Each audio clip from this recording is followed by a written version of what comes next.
Welcome to Educating Geeks, the podcast where friends help friends discover new passions. I'm geek host Megan, and in the studio today we have Alice, Andrea, and special guest Jonathan from A Lightning Octopus. Thank you so much for joining us today. Thank you. It's a pleasure. It's so cool to have you on the show. And today we are going to be talking about the PlayStation Network game Journey, which was created by That Game Company. Actually, I'm the only person who has any experience. So today, Drea, Alice, and Jonathan are all getting educated. Yes, ma'am. Yeah. That's right. What kind of prevented everybody from playing the game before? Well, I think it's probably obvious that because you have to have a PlayStation to play What? it. Yeah, you kind of do. You I know kinda Alice doesn't own one. Drea. no tengo un PlayStation. No. What about you, Jonathan? Yeah, same story. I got an Xbox a couple years ago, but my never had a PS3. I'm the Yeah. only PlayStation fangirl in the house. No. I am totally a A PlayStation fangirl. That's fangirl. different from ownership. It has to do with De Niro, not fangirlism. We need to fix that because you Yes. need one because you're Yeah. missing out on a lot of great games. I did know of although I didn't know it was called That Game Company, but I knew of them because of the game Flower. Yeah. Which I got introduced to at the Art of the Video Game exhibit at the Phoenix Art Museum. Yep. Yeah. 2 years ago. Yep. Yeah. I stood in front of it and played the crap out of that because I've played every game from That Game Company dozens and dozens of times. So I was doing that thing. Is it more than just the 3? No, they just have the 3 games. Okay. So That Game Company put out... I gotta say, I love the name of I know. That Game Company. Right? Talk about a great game for your little indie game company. Yeah. That Game Company. Right. And they've got a cute little logo too. But yeah, their 3 games are Flow, which I think actually was on the PC, available on the PC. You play a little sea amoeba type creature that eats other sea amoeba type creatures. And then you evolve and kind of do the same thing over and over again. And that game was all about the dynamic of the water and movement within water. They always focus on some aspect of physics within their games. And then Flower was about the wind. You played as the wind, collecting flower petals as you flew around these various areas. And then Journey is very much about the sand mechanic. So that's their 3 games. And it seems like they're kind of done. I think Genova Chen has left That Game Company to start something new on his own. So that's for those of us who are being educated. He's the game. He owns the company, or he's the designer. Yeah, he's the co-creator. I think he's directed all of the games, and I don't know. I should know this, but I know that he was the director. I think he came up with a lot of the concepts. The concept. He's the guy. He's the guy. The guy. Yeah. So I didn't get to play Flower that much at the exhibit, just because I went on days that it was busy, and I'm a courteous individual, so I wasn't hogging. Not that you aren't. I'm not. I've kicked a child off to play it. I would never do It was that. Ray. She's lying. It was Ray. But just looking at it, for those of you listening to the podcast, you might already know this, but I'll just say it again. I'm not a big fan of the violence, and I'm not a big fan of first-person shooters. I'm not a fan of those kind of video games. So just being exposed to Flower and then learning that this company, that Journey was made by the same company, I was like, oh well, I'm probably going to like it because it's not going to involve killing people. Yeah, which I'm for not killing people. So. Or it's not Zelda. Well, you do kill people in Zelda. Yeah. but you can creatures, finish it more quickly. Yes, this is true. Right. How about you, Jonathan? Did you play it at the exhibit as well? I saw it. I didn't play it. But I did when I bought Journey for this podcast. It comes in a 3-pack. Oh. And so it had all 3 games. And so I fiddled with Flow, and I couldn't get the control. I couldn't figure out the controller on the PlayStation Their to really controller have fun. it wasn't perfect on the PlayStation. Yeah. So I X'd out of that, and I went over to Flower, and I enjoyed that much more. My kids enjoyed Flower quite a bit. Once they kind of got the idea of moving the controller around, that was pretty new to them. We don't have a Wii or anything, so they thought that was pretty fun. And it is super nonviolent. I mean, it's kind of the opposite. It's very peaceful. Rebuilding the forest. It's Right. broken down society. Yeah. I definitely had an issue because I like to when I play, I like to just get super comfortable wherever I'm sitting, and I kept sinking down into the couch so the controller wasn't like flat. at a complete flat axis. Yeah. So I kept like spinning my like trying to spin it, and Megan had to stop me like, you have need to to do sit this. up, And I was honey. like, I have to sit up. It's good for your posture. Yeah, they care about my posture. I She was appreciate getting it. super comfy on my couch. I felt bad. Like, you can't get comfortable. I'm Well, sorry. and I took your dog's spot. He wasn't. He was happy not about happy. that. No. Oh, so I had the not the opposite problem, but my problem is I get really excited. And so every time I would get really excited, I would tilt up, because I would be getting excited and She tilt would up. jerk. So then I'd be like, I'd get disoriented and be like, where am I? What just happened? I'm not seeing what I'm supposed to see anymore. Yeah. I can see that. You spent a lot of time looking at the ceiling. I did. Yeah. I did. Yeah, so for people who aren't familiar, That Game Company, their games, they tend to not use buttons as much, and they really rely on the movement of the controller to move your character or control the camera. However, after Alice had finished playing, Andrea had played through the whole way, I remembered, hey, there's one of the joysticks controls the camera. Yeah, we get to the end, and she's like, by the way, the joystick also controlled the camera, and I was like, that would have been super helpful. I hadn't been playing at all. I had only been watching my friends play and struggle with the camera, and then I sit down, and I have played so many hours of this game. So I sit down and start playing it, and I realized, I'm using both of the joysticks right now. I should have told them I was that. just sitting there, and I just like looked at her like that.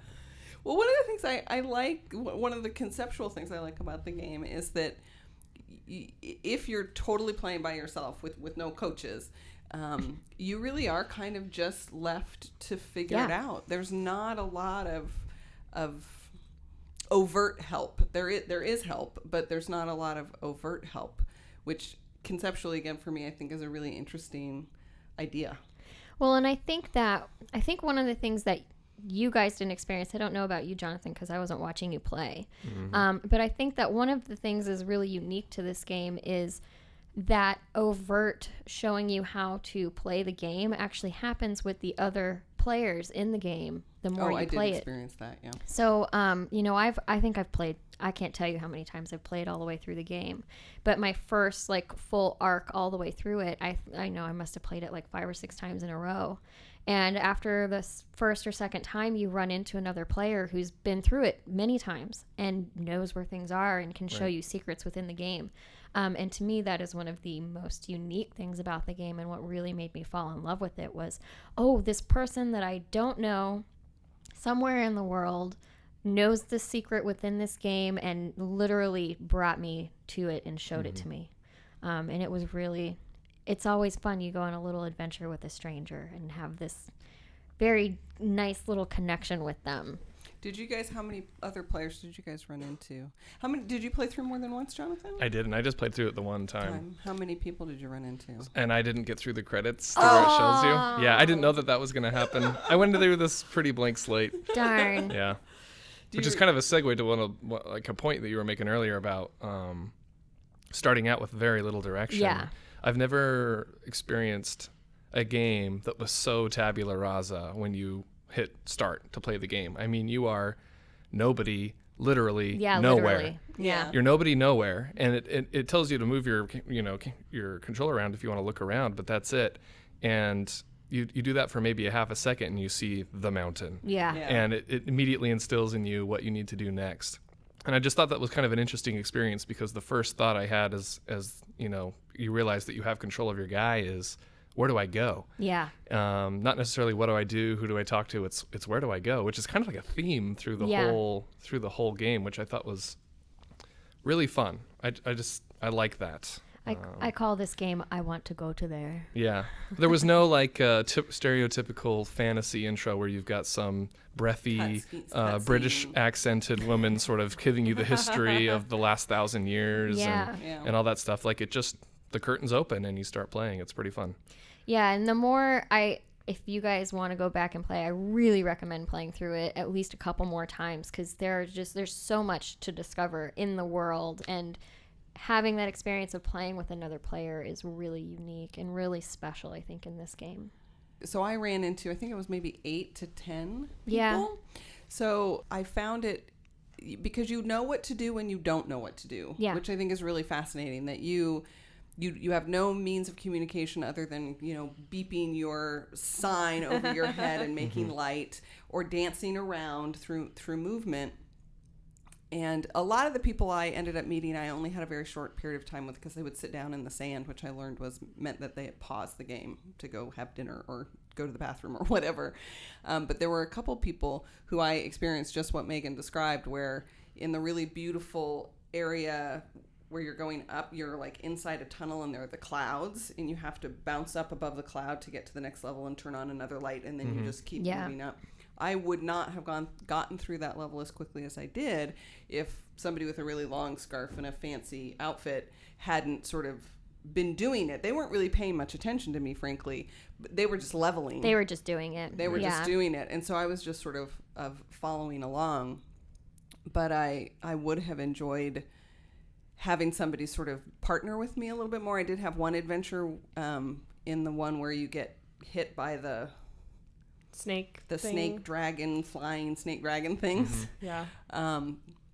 Where we had a little bit more play with each other, and I think I would have enjoyed it more to have a deeper experience with someone. Is that the one where you saw the guy get like just absolutely his scarf was ripped to shreds? He got hit a lot. Yeah, he could not stay away from those machines. Yeah. Oh, you saw another player just get he just got hit and hit and hit, which indeed I learned from, because then I hugged the corners, because it's the one where you're just going downhill. You don't really see it coming. Right. Yeah. Well, and you're not walking. You're just sliding. Right. So I just was like, I'm sticking to the wall. I'm not going to get out in the middle because that seems dangerous. I think that's the first time you encounter those big flying Yes. things. Underground. Sure. Yeah, for underground. Sure. Yeah, in the water, kind of water-esque level. That's that's an interesting level. How about you, Andrea? How many people? Do you remember? I don't remember how many. I think you found about 8 people. Yeah.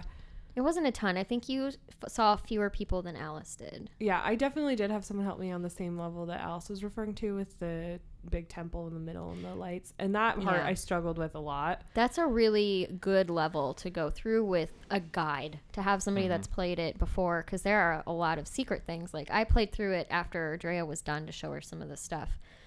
There's a lot of hidden stuff in that level in particular. Don't lie, you were showing off. I can't help it. I love that game. I like finding all the things. I had a really strong desire, because we were all going to get together at the house at the same time and play over at Megan's house, the PlayStation 3, 4, 2, 1, whatever owner. The PlayStation everything else. Yeah, the PlayStation everything owner. But I really had this strong sense that I didn't want to be watched, and I wanted to have a solo experience, because the game feels so much about discovery and exploration, and for me, I wouldn't want to be I wouldn't essentially want to be cheated out of eventually being able to find those things myself. Yeah. You know. Well, and some of them you have to have a person show you, and that's part of the experience. But it's different than if you're playing through and you're looking and you find someone in game who's going to help you versus me sitting next to Alice being like, go here, because I totally would have done that. And I would have felt horrible about it, but I wouldn't have been able to stop myself. So really, Jonathan, you were the only one who sort of had a solo by yourself. Did you struggle with any of the levels in particular? Did you have a helper along the way for anything? Yeah, I did. I think, you for the first spot alone. Yeah. Right? And that because I didn't see anybody until the next part. And I don't know if this is just my ignorance. I really hadn't researched this game very much before I went in. And so I had heard that there was this interesting multiplayer aspect to it, but I just assumed, like just about any other video game out there, that multiplayer was like a choice that you would select multiplayer or find a server or something that would let you jump into a game and pair up with somebody and go. So when I first encountered another player, and they looked so much different and their scarf was so much longer than mine, that I just assumed it was like an in-game NPC, sort of like a guide. And so he or she just sort of plopped down next to me, and I was like, oh, hello there. And then boom, he just like launches off to somewhere else.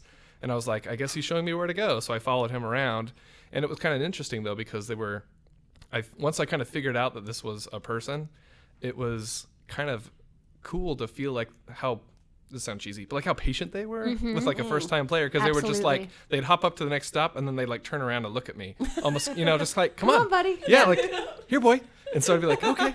And I'd jump up there, and then they'd go to the next spot, and they'd turn around and watch. And who knows how many times this person's gone through this game? Probably a lot if they behave that way, because I love to replay it because I love to be the guide for somebody. Right. Cool. And that's pretty much how I behave. Like, I try and get their attention by, like tooting at them, and I'll show them something and then turn around and just wait there. Yeah. Yeah. And so I later learned after playing that you don't advance to the next level with the same person unless you do it together, right? Correct. And so unless you sit down at the little temple thing together. Yeah. Gotcha. And so I didn't realize that. I kind of was just assuming, because this guy would always get the glyphs on the right and I would kind of do the glyphs on the left, that was sort of like the key to unlock the next level. Oh, okay. And so I just assumed that that's how the game worked, but really this guy was just kind of like, let's go, let's do this together. Yeah. I'll wait for you. And he'd get the ones on the right and I would just naturally go get the ones on the left, and then we'd both kneel down and hear the white person's story, the white cloaked. the white cloak story. Yeah. So did anybody, I don't think you two did. Did not. You run into any other players wearing a white cloak? I didn't. Okay. No. I did after Megan logged in as Megan and wore her white cloak. Wore my white because cloak. Megan has a white cloak. Of course she does. Yeah. I'm really curious, Megan, to hear if you can remember what your very first time playing the game was like. Oh yeah, this is a very memorable game for me. I knew quite a bit going in. Like, Matt had showed me a lot of trailers, and I'm very familiar with That Game Company stuff. So I already kind of naturally know how their gameplay kind of works. But I do think each of their games is very unique from the one before it, which you've got to give them a lot of props for that. They don't just repeat the same thing. But it was so mysterious, and I had a really good guide my first way through.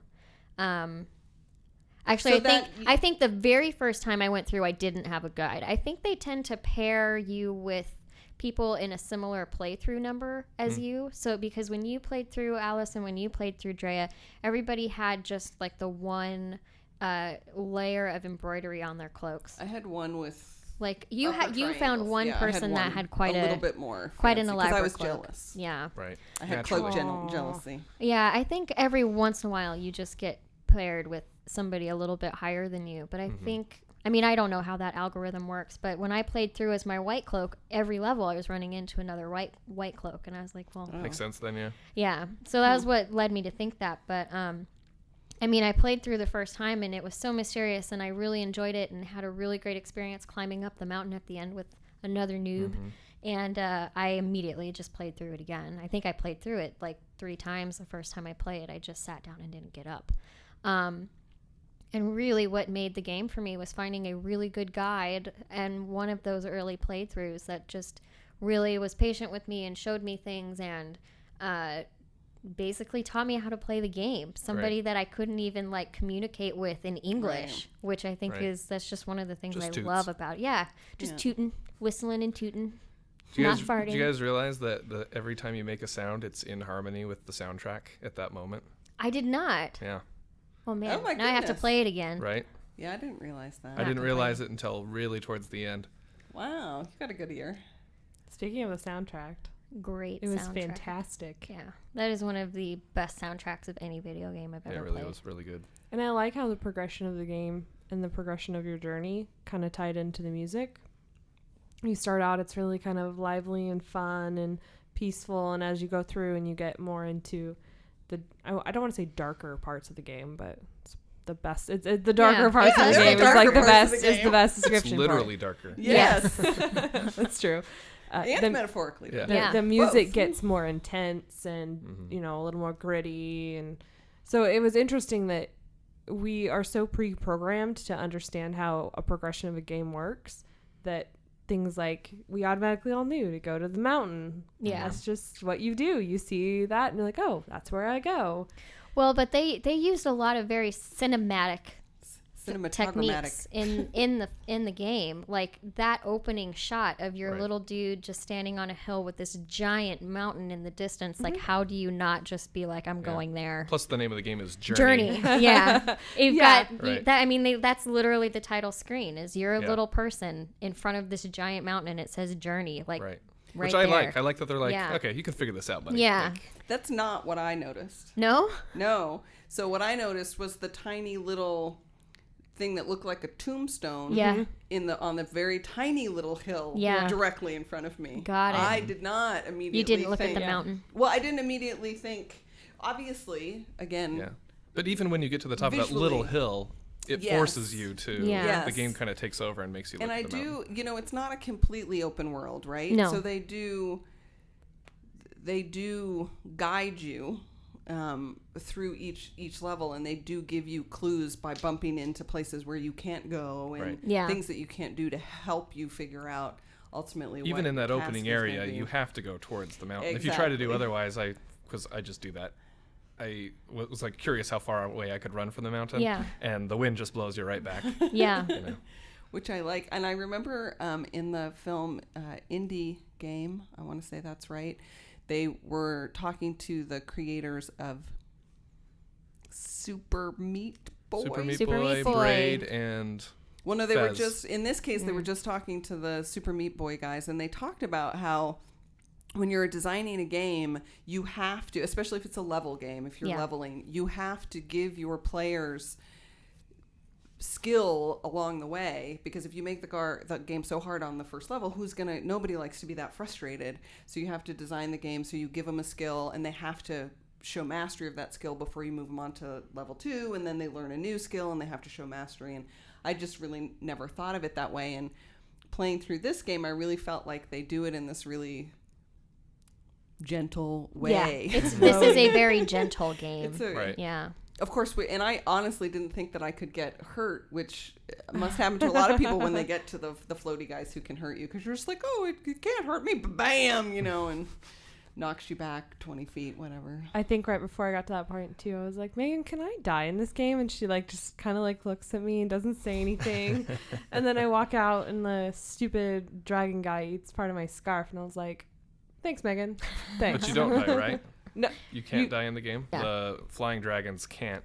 Yeah, I don't they think can't kill you. they can cut your scarf back until it's just like a little nub. Okay. But I don't think you can ever. I've never been sent back to the beginning of the level or anything like that. I did find it, again, I like the idea. For me as a game player, this game really worked for me. I really did love it, and it really did make me want to, go to Bookman's and buy a PS3 just so I could play this game, which seems like a huge investment for one game. But because, so for example, when I play Minecraft with my son immediately wants to go find monsters to kill. What do? I clear the foliage around our little area that we started with, so I have clear sight lines, and I build a little house, which seems so stereotypically female or something. But when we play Skylanders or Lego games, he wants to level as fast as he can. He wants to get through the main story as fast as he can. I want to find every single coin. I want to find every single hidden everything. I want to spend he gets so frustrated with me because I'm just sort of wandering around. He's like, come on, it's over here. Let's go. And I'm like, but that thing isn't there. We have to figure out how to get that thing over there.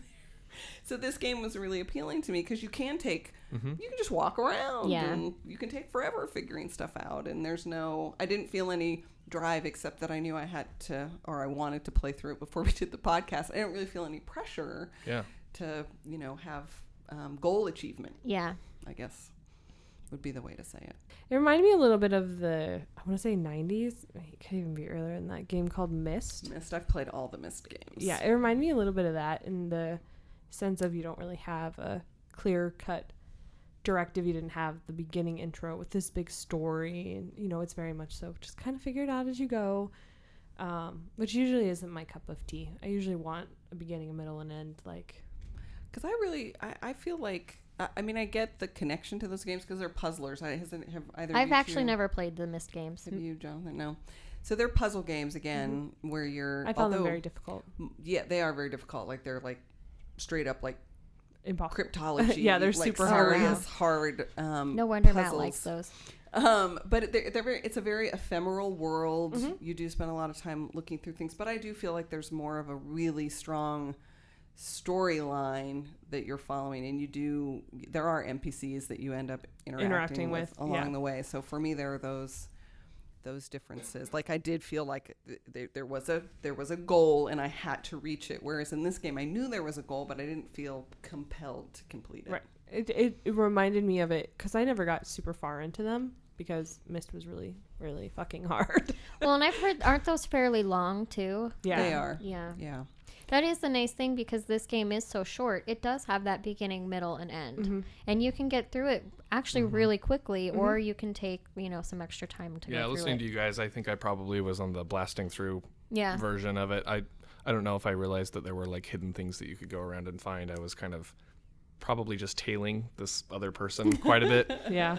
I still had fun. Yeah. Play through it a couple more times. You'll find a guy that'll show you some of that stuff. Yeah. Like there's more pieces to make your scarf longer, and there's actually more of the paintings on the walls that tell you a little bit more of the more murals. Thank you. There's more murals that tell you kind of the story of the people that you're learning about on your way. Right. There's a lot of those actually. Yeah. Okay. This really made me miss console gaming though. I'm not very good at the games on Xbox, and that's what we have at home.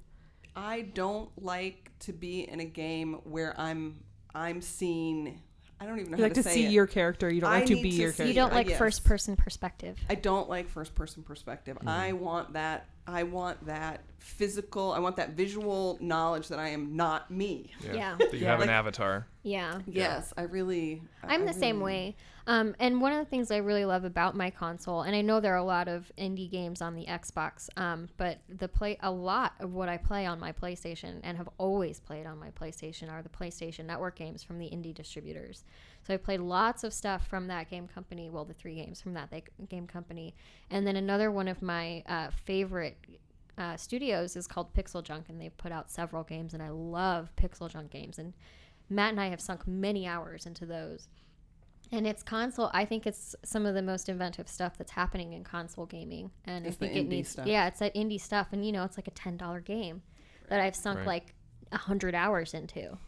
Totally worth it to me. Totally worth the cost. That's cool. One of the best dollars I ever spent was a game called Hidden in Plain Sight. It's just this little indie game, and it's hard to describe, but you really need to have 4 people together with 4 controllers playing it. And it's just like, 7 mini games, but they all take place in the same room with all the same characters, but they just change up. And it's all about, there's dozens and dozens of these little characters walking around the room, and you don't know which one is you. And so you have to figure out which one you are. But if you make it too obvious, then other people know who you are and they can come after you. It's really fun. But I've just sunk hours with friends and family into that game, and it cost $1. Is this on the Xbox or on PlayStation? I know it's on the Xbox. I don't know if where else it is. That sounds fascinating. I need to check super that fun. out. That sounds really cool. Everyone in my family calls it Ninja Party. Ninja Party? Yeah, because that's one of the names of the mini game. It's like the first mini game, so everyone's like, let's play Ninja Party. It's pretty great. Sounds awesome, yeah. It's just like brilliant in its simplicity. You got to check it out. Excellent. So back to Journey, did anyone have a favorite level or part of the story? I just loved the sand mechanic. It was just beautiful. They really nailed that, didn't they? Yeah, they did. And even the walking in it seemed right, and the like shifting or the downfall of it when you go too far off to the side or try to run away from the mountain like Jonathan did. Like, it all seemed surfing on it is a lot of fun. Totally. I love the sand. I always surfing. liked in the part in the game when you're before you hit that last level, when you're walking through the sand really slowly, and I'm like, like, why am I walking? You're fighting the wind. Oh yes, when you're at the top of the mountain and you're in the snowstorm. In the snow, yeah. And you can only walk. You Oh, can't yeah. walking faster. And I'm just like, I've hurt my thumb playing that level. Like, I played it so many times, and every time I play that level, I'm like, keep going. you can make it. It's the same thing happens every time, but I'm so invested. That's a Right. great part. That's always really fun to have a partner with too. Right. Yeah. Do you We'll together? Yeah, like you fall, one of you will fall, and then the next one will fall right after. And Right. if you have a really good partner with you, like you'll like talk to each other the whole way up, like just keep going, man, keep going. Yeah. Well, and it gets to the point where there's so much snow everywhere, and it's so bleak, and you're so cold that you can only see your little head bobbing when you're talking. So you just know your buddy's all right because their head keeps coming up. Just exhausted. Yeah. Yeah, I think that the one the tower level with the clouds coming up. Yeah. That looks very Chinese, and it's all that lattice work, I think, in terms of just in that big visual stimuli was my favorite visually, I think. Well, that was probably my least favorite gameplay-wise. I felt like that room was such a chore. There's just a like lot going on adding in the there. magical air and then going up and then adding more magical air and going up, and I just couldn't. I was never judging the distance I could get right or the height that my guy could go right, and so I was like 3 inches short of the stupid scarf and falling down all the way to the bottom. And I'm sure that the guy at the top is just like, come on! That is a difficult level. I'm like embarrassed in front of this guy in who knows where, Australia somewhere. He's like 11 years old. And I'm super embarrassed. That part was hard for me. I think my favorite parts were honestly like sliding through the ruins at sunset. Yeah, that's and the camera just sort of like the game takes over the camera and is just like, check this out, and sort of swivels it to the side while you're playing. Everything's really stunning. Orange and glittery there. Yeah. And then also sliding down to the bottom of the underground part into that giant door with all the holes into it in it, and the music just sort of explodes as you run up to it and then go silent. Just masterpiece in interactive visual, and the music swells there wonderfully too. Yeah, that's a great part of the game. I love the part in the roller coaster that they put you on when you go to the mountain and you go up the mountain and you're like, well, there goes my scarf. And now I'm dead, or I think I'm dead. And then all of a sudden you come back and it's just this happy, lively, like music, and you're flying through the air and everything's happy and you're kind of reviewing the whole game. And I think that was my favorite part. I kind of think of that as like the resurrection level. I don't know how accurate that is, but yeah. Yeah, it feels like you did all this work on this game. That's such a triumphant level. Yeah. It's like your reward for all your hard work. It feels so good.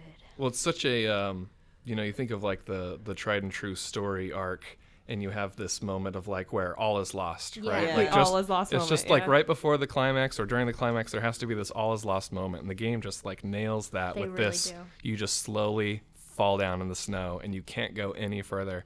And then there's that sort of ecstasy afterwards where you realize that isn't the end and that you have help. And the whole theme of that waterfall, cloudy, heavenly kind of thing is just up, up, up, up. You're constantly going up. And once again, I'm short guessing how far I can go, and I'm missing the cliff, but the wind just kind of like picks you up anyway. And that's a really great level to go through if you've got a really long scarf. Oh, that was there was one moment in that moment where Megan's like, where are you going? And I was like, in the wrong direction, clearly.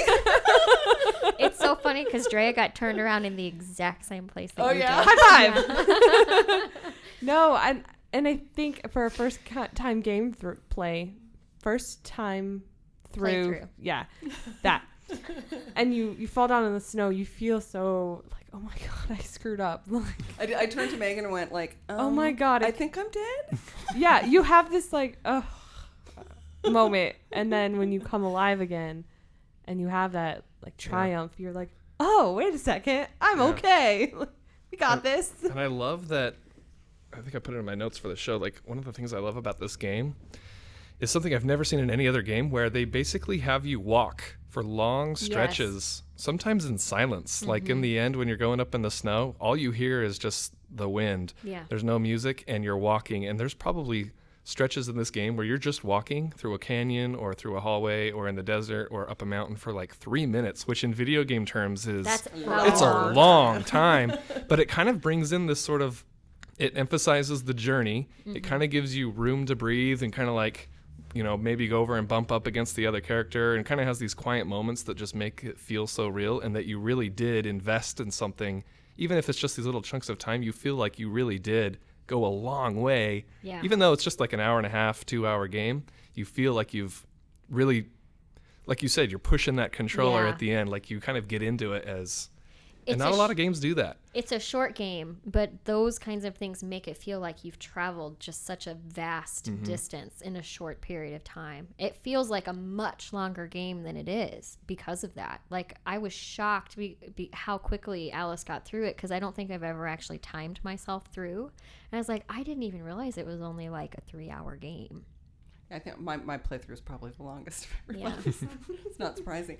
But everyone's talked about it. I think that the creators of this game, through the story, through the visuals, through the music, through the silence, you get so emotionally involved. You're down, you're happy, they do such a good job in terms of figuring out how to get you emotionally invested in what's going on. It's those cinematic storytelling techniques that they're using. I think, it looks so beautiful. They're really framing their shots and showing you the things that they want you to see. And then it's that music or the lack of music in certain places. They're really using those tools of the cinema to tell the story. Like, you're right, the lack of music in certain places does so much for the story and your experience in those sections. It's one of the things I love about it. So what did everybody think of your character that you played as? I immediately went to cosplay. I want that scarf. Yeah. I want to wear that scarf every day of my life. Well, except in real life, I wouldn't want mine. I'd want mine to be a reasonable length because I wouldn't want I'd tripping over it or, No, I want it to get stuck in the car door. So when I drive down the road, it's flapping outside the car door. All I can think of is in The Incredibles when she's like, "No capes."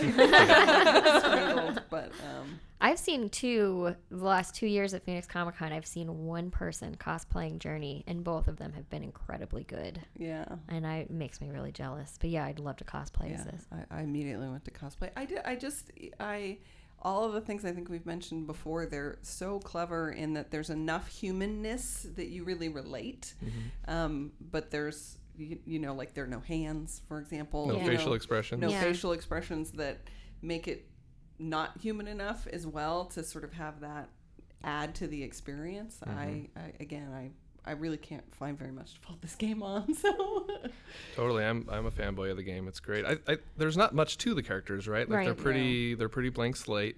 But I like what you're saying. There's no arms, there's no facial expressions, and yet they kind of have this personality to them. Yeah, they do. Even though you control them, they kind of have this sort of head down, moving forward, sort of walk, right? That sort of trudge through the sand. Unless you're, but then when you jump and stuff, everything kind of flutters up and the music gets all happy and things like that. So what I found fascinating about the character was how simple the design was, but how easily recognizable it was. I mean, anybody who did Journey cosplay, you know exactly immediately who they were, even though it's really just a cloak, like with a scarf, Batman ears and a big scarf.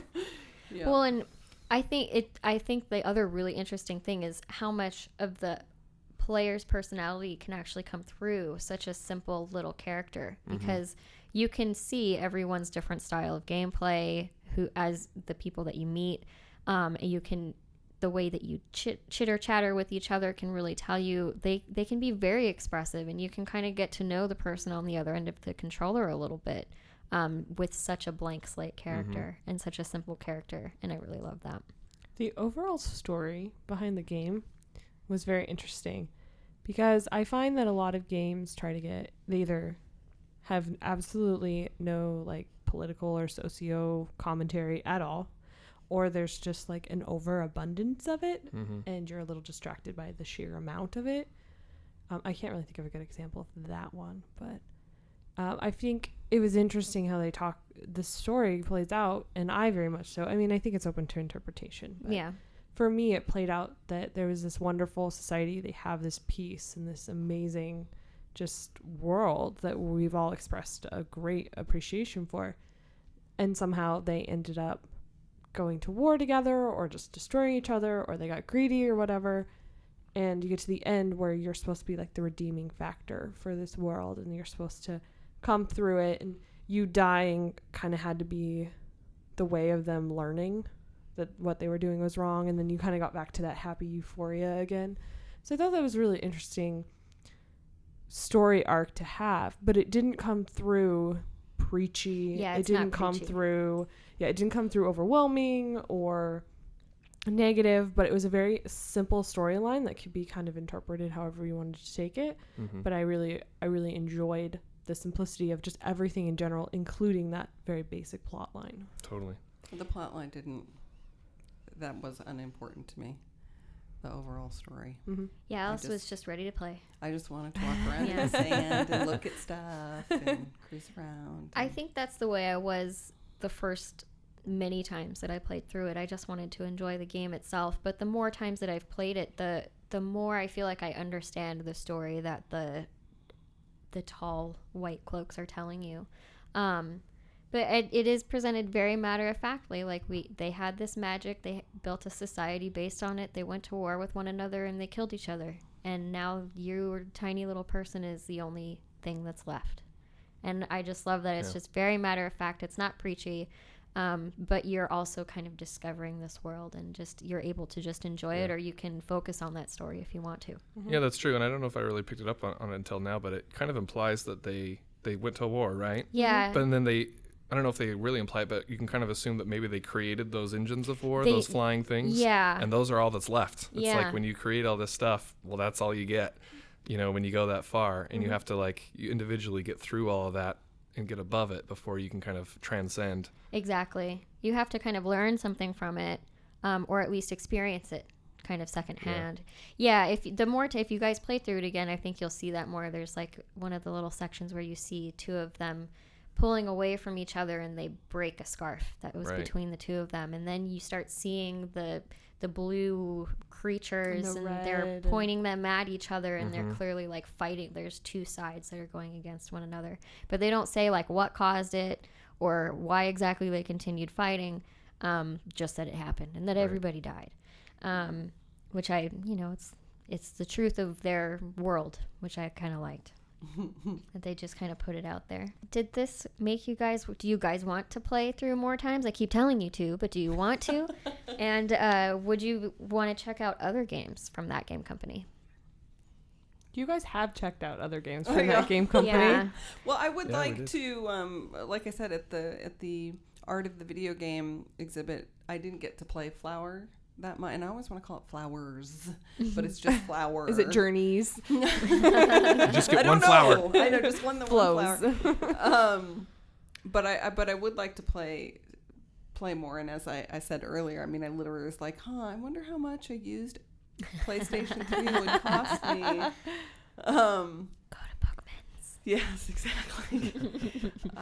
But yeah, absolutely, because this is right up. I mean, this is what I personally enjoy about games.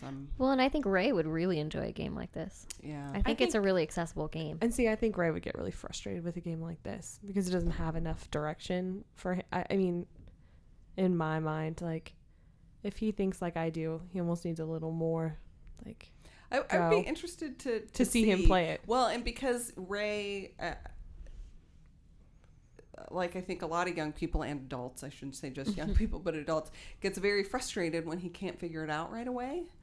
So I would be interested to see, because this is a lot of just discovery. You just gotta figure it out, how he would react to that. But I mean, I really, in my head, I originally wanted Sarah to play this game. I think Sarah would enjoy it. Claims herself to not be a video gamer, whatever that's supposed to mean. But I can think of lots of people who would say, "Oh, I don't really do video games," who I think would really enjoy the experience of this game. I agree. Yeah. I think it's very accessible for lots of people, whether you're a gamer or you're not a gamer. Yeah. Whatever that might mean. Definitely. If I could borrow my neighbor's PlayStation 3 again, I would love to play through it. I love things that have that not just replay value, but you get more out of it the next time. Yeah. I mean, this is a super off-the-wall example, but rewatching Arrested Development is better than watching it through the first time, right? You are totally right about that. And I love that. And this is a great example of being able to do that and get more out of it the second and third time, but also the accessibility to do so is great because it's such a shorter game. So I would love to play through it more than just the one time. You gonna let your neighbor play? Does your neighbor play through it? No. Their PlayStation 3 is their Netflix and all that stuff. So when I borrowed it to play this, I literally took their TV away for a night. Oh, that was very generous of them. Yeah, tell them thank you for I have great neighbors. One thing I never quite got to in this podcast was that I really feel like Journey is a fantastic example of a methodology or philosophy that I sort of dig called subtractive design. Yeah. Where you take a concept and you sort of build a game around it, and then you ruthlessly edit out things that don't matter, things that are distraction, things that cause friction. A simple plot, straightforward, follow this hero's journey, get rid of fishing in Zelda, get rid of power-ups in Mario, all that stuff. You just take it all out, and you just get this raw, I'm going to a mountain. experience, long walks, you know. Yeah. And the other example that kind of comes up a lot whenever you hear about subtractive design is Shadow of the Colossus. That's a great game. Where you are literally with a horse and a sword and this giant open field, and there's not much to do other than ride around and enjoy the scenery and take down giants. And people love that game, and it's sort of like a classic. It resonates with people because, in my opinion, they did such a good job using subtractive design and getting rid of dialogue, getting rid of other characters even, and just focusing on what made the game good, you know. So I think that if you liked this game, I think that you would love Shadow of the Colossus. Yeah, and vice versa. I completely agree. Right. Yeah, that's a great game. We should cover Shadow of the Colossus on Never even Educating heard of Geeks. it. That's a fantastic game. I've only watched Matt play it. I actually have never played it myself, so I really need to do that. But that's a beautiful game with a very simple story, Right. and you're absolutely right. That's a great example of subtractive design. Yeah. The other company that I mentioned that does indie games that I really enjoy is Pixel Junk. And again, they're very subtractive. They're very simple concepts, and they just do one thing really well. One of my favorite games that they did is called Pixel Junk Eden. And I think if you're a fan of Pixel Junk in general, but especially if you really like Pixel Junk Eden, you'd probably really like Journey. Cool. Yeah. Yeah, visually you could recommend Fez. There's the whole Fez, kind of glyphs on the walls and the mystic kind of I haven't ever play on played Braid. perspective. I've only seen Braid, because that's a level or two, isn't it? I haven't played Braid. I started it. I couldn't get into it. Yeah. What Just was personal the- taste. Oh, there's an Xbox one that I played last year that was very similar. It was called Limbo. If you've ever Oh, played yeah. Limbo, I've that's a seen ads beautiful for it. game. Limbo is quite good, and I think if you like Limbo, you'd probably enjoy Journey as I'll well. have to look that up on the Xbox then. I think if you like the aesthetics in Prince of Persia, Oh, you'll yeah. like the aesthetics in Journey. Yeah, the gameplay is very different. Very different, yeah. But if you like the aesthetic, you'll like the Gotcha. visual. Well, Jonathan, thank you so much for being here today. So why don't you tell us a little bit more about what you do and where people can find you online? Sure. I run a blog called lightningoctopus.com that is literally just about events, nerdy events going on in the Phoenix area. So every week I try to post a list of nerdy things going on the weekend, and usually there's tons. It's a little dry around this time of year, but I do my best to get as much up as I can. I use it frequently. I think Awesome. we all do. I do. Yeah. I do. I totally do. Yeah. So, and are you on Facebook, Twitter? Yep. It's just /lightningoctopus on Facebook, and then I am Electric Octopi on Twitter. Fantastic. And you are the official blogger for Phoenix Comic-Con. Yes, which is a pretty cushy job. Yeah. Treat me pretty so well. are you going to be covering FanFest as well? Yeah, a Which is little bit. coming up? I'm mostly going to be doing time-wise, okay. just a quick plug for the Phoenix Ultimate Geek Smackdown. We will be doing a version of that at FanFest, Fun. which Cool. I also have tons of fun helping out with. So if you get out to FanFest or Phoenix Comic-Con, you've got to do the Phoenix Ultimate Geek Smackdown. It's You a know what? blast. And I don't think I've done that. I think that's It's a riot. something I really need to do. I think It's I've missed fun. that. I think last year it was I think at Comic-Con it was during Squeefest. Yeah, this past year. That's I right. think they were You going know on at the what? same I really time. don't want to hear excuses. Well, you didn't come to Squeefest. Yeah, you didn't Yeah. come to Squeefest, So man. you didn't come help us celebrate the beauty of the male body. So I- I'm just saying. I don't think I could talk for a while after that Oh one. my God, that Squeefest, what a thing. I would All have right. been kicked out of Squeefest. No, we would have like presented you front and center. Get out of here. Who votes for Jonathan? Let's go. Jonathan wins Squeefest. We've got standards here. Well, thank you so much for joining us today. This has been Alice. Megan. Andrea. And Jonathan. You can find us online at educatinggeeks.com or just search for the hashtag educatinggeeks on Facebook, Twitter, Tumblr, or Google+. If you enjoy listening to Educating Geeks, make sure that you subscribe to us on Stitcher or iTunes. Subscribing gets you immediate access to our new episodes as soon as we post them online. And while you're there, why not give us a rating or review? We'd really love to hear your feedback about the show. Our Journey Geek Supplies will be coming out next Wednesday, and the Educating Geeks drinking game for Journey will be posted next Friday, so make sure you stick around for that. And we'd like to give a very special shout out to one of our fans on Facebook, Bonnie, who was our 500th fan on Facebook. Yay, so, Bonnie! Yay, Bonnie! Thank you so much for your support, Bonnie, and everybody else who's liked us on Facebook, followed us on Twitter, circled us on Google+, or followed us on Tumblr. We really can't thank you all enough for your support. And we hope that you will join us for our next episode. We are going to be educating Cassie and myself on the J.R.R. Tolkien classic, The Hobbit. I'm so excited. Which I can't wait to finish reading. It's been a fun journey so far. Damn movies, whatever.